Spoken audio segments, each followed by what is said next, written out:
I got the brake booster delete in from Chase Bays, and I wanted to give you all an update on how it looks. This is the old setup for the brake system, and then this is how everything looks now. You can see how much cleaner it is. I still have to take this out, and then these metal brake lines, and then there's actually flare fittings that come with the Chase Bays kit. So you just flare out these lines, and then these will actually screw onto this line, so you don't have to change the whole back part of it to the rear, which I did buy stainless steel lines just in case I don't like it. I'll put it together, see how it looks, but it'll be nice because I no longer have all those brake lines that are sitting along back there. I'm gonna start cutting up some of these bolts that are sticking out and chopping them off and trying to smooth everything out.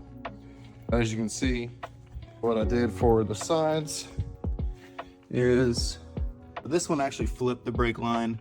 Some of the pressure will relieve once I suspend this up a little bit, but you can see I flipped this upside down, have the brake line coming down, and then I'll be covering all this up. That way it doesn't get damaged at all.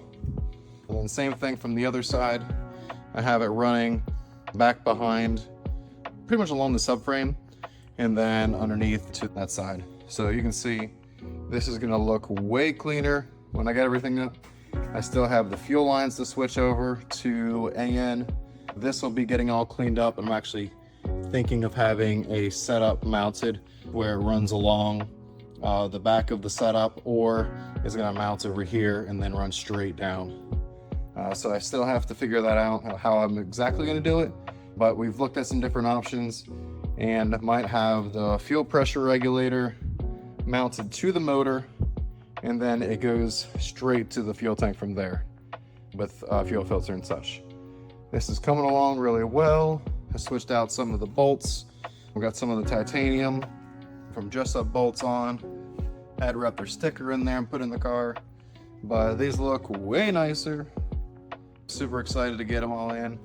Still have a bunch to put on, but I'm really happy with how the car is coming along with, you know, not having a motor, so I can just start cleaning all this up, and then hopefully you won't see this mess back here when I'm done. And I did order some stuff from Bull Boost, the plates or the billet piece that mounts and has the shifter cables running through that hole.